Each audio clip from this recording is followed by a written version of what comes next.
ഉപ്പുമുളകിൻ്റെ നാളത്തെ പ്രൊമോ റിവ്യൂയിലേക്ക് എല്ലാ കൂട്ടുകാർക്കും സ്വാഗതം. അങ്ങനെ ഇന്ന് സിദ്ധു ആണെങ്കിൽ മെർലിൻ്റെ വീട്ടിൽ പെണ്ണ് ചോദിക്കാൻ പോയിട്ട് കേശുവിൻ്റെ അളിയനാണെന്നും ആദ്യം പറയുന്നില്ലായിരുന്നു. വിൻസെൻ്റ് തോമസുമായിട്ട് നല്ല കാര്യമായിട്ട് സംസാരിച്ചുകൊണ്ടിരിക്കവെയാണ് കേശുവിൻ്റെ അളിയനാണെന്ന് മനസ്സിലാകുന്നത്. അതോടെ മെർലിൻ്റെ അച്ഛന് ദേഷ്യം വന്ന് സിദ്ധുവിനെ ഇറങ്ങിപ്പോടാ, എൻ്റെ വീട്ടിൽ നിൽക്കരുത് എന്നൊക്കെ പറഞ്ഞ് ഇറക്കി വിടുന്നുണ്ട്. അതേ തുടർന്ന് ഗേറ്റിൻ്റെ അവിടെ ചെന്ന് സിദ്ധു ആണെങ്കിൽ വിൻസെൻ്റ് തോമസിനെ വെല്ലുവിളിക്കുന്നുണ്ട്. ഇത് നിൻ്റെ തറവാട്ട് സ്വത്തൊന്നും അല്ലല്ല, ധൈര്യം ഉണ്ടെങ്കിൽ ഇങ്ങോട്ട് വരാൻ. അത് കേട്ട് മെർലിൻ്റെ അച്ഛന് ദേഷ്യം വന്ന് അങ്ങോട്ട് ചെന്ന് സിദ്ധുവിനെ ഒന്ന് തള്ളിയപ്പോഴാണെങ്കിൽ സിദ്ധു മല പോലെ നിൽക്കുന്നു. തള്ളി വീഴിയോ ദേഹത്തൊന്നും പറ്റിയതുപോലുമില്ല. ദേഷ്യം വന്ന് സിദ്ധു ആണെങ്കിൽ തിരിച്ചൊന്ന് ചുമ്മാ തോണ്ടി. മെർലിൻ്റെ അച്ഛൻ ദൂരെ പോയി കിടക്കുന്നു. അത് കണ്ടതും മെർലിൻ്റെ അച്ഛൻ അവിടുന്ന് ചാടി എണീറ്റ് പെട്ടെന്ന് വീട്ടിൽ ചെന്ന് നിന്നിട്ട് അവിടെ ഇന്ന് വെല്ലുവിളിക്കുന്നുണ്ട്. എൻ്റെ വീട്ടിൽ കയറി അതിക്രമം കാണിച്ച് എൻ്റെ പേര് കേസ് കൊടുക്കും എന്ന് പറഞ്ഞതും പിന്നെ സിദ്ധുവിൻ്റെ പൊടി പോലും കാണാനില്ല.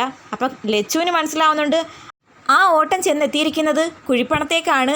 ലച്ചുവിനോടും അങ്ങോട്ടേക്ക് വരാനാ പറയുന്നത്. മാത്രമല്ല ഫോൺ സ്വിച്ച് ഓഫ് ചെയ്യാനൊക്കെ പറയുന്നു. അപ്പോൾ കേശു പറയുന്നുണ്ട്, ഈ അളിയനെ ഏൽപ്പിച്ച് എന്നെ പറഞ്ഞാൽ മതി, ആകെ കൂടി ഒരു ചാൻസ് എങ്കിലും ഉണ്ടായിരുന്നു പറഞ്ഞ് കോംപ്രമൈസ് ചെയ്ത് എങ്ങനെയെങ്കിലും ഞങ്ങളുടെ വിവാഹം നടത്തിക്കാൻ വേണ്ടി.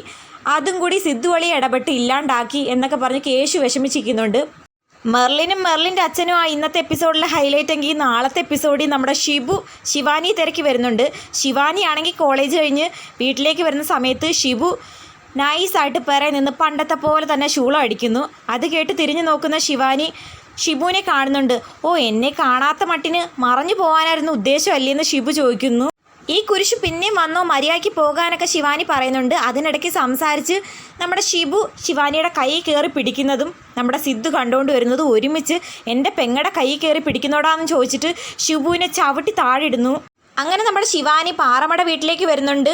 അപ്പം ശിവാനിയുടെ വിരക്കമൊക്കെ കണ്ടിട്ട് പാറക്കുട്ടി ചോദിക്കുന്നു, എന്താ പ്രശ്നം? അപ്പം ശിവാനി നടന്ന കാര്യങ്ങളൊക്കെ പറഞ്ഞു കൊടുക്കുന്നു. അതായത് വഴിയരികിൽ ഷിബുവിനെ കണ്ടുവെന്നും ഷിബു എൻ്റെ കൈ കയറി പിടിച്ചപ്പോൾ സിദ്ധു അളിയെ ഷിബുവിനെ ചവിട്ടി താഴെയിട്ട് നന്നായിട്ട് കൊടുത്തു എന്നും. ദൈവമേ, ആര്? സിദ്ധു ആണോ? ആ, സിദ്ധു അളിയൻ ഷിബുവിൻ്റെ ചെകിടത്ത് നോക്കി നല്ല ഒരെണ്ണം കൊടുത്തു. ഓ, സിദ്ധു അളിയൻ അടി കൊടുത്തെന്നോ, സൂപ്പർ എന്നും പറഞ്ഞുകൊണ്ട് കേശു ചിരിച്ചുകൊണ്ട് നിൽക്കുന്ന സമയത്ത് നമ്മുടെ മെർലിൻ ചോദിക്കുന്നുണ്ട്, വരെ സിദ്ധു അളിയൻ്റെ സ്വഭാവം കേശുവിനേക്കായും ബോറായി വരുവാണല്ലോ.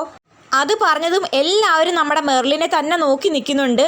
പിന്നെ ശിവാനി പറയുന്നു, സിദ്ധു അളിയൻ ഷിബുവിനെ തല്ലുന്ന സമയത്ത് ശങ്കരയപ്പൂപ്പ അതും കണ്ടുകൊണ്ട് അങ്ങോട്ടേക്ക് വന്നു. ശങ്കരയപ്പൂപ്പ സിദ്ധുവിനോട് പറയുക, നോക്കി നിൽക്കാതെ അവനെ തല്ലിക്കൊല്ലടാ. അത് പറഞ്ഞതും സിദ്ധു ആണെങ്കിൽ തലങ്ങും വിലങ്ങും ഷിബുവിനെ അടിക്കുന്നു. നോക്കി നിൽക്കാതെ ഓടിപ്പോടാന്ന് ശിവാനി ഷിബുവിനോട് പറയുന്നു.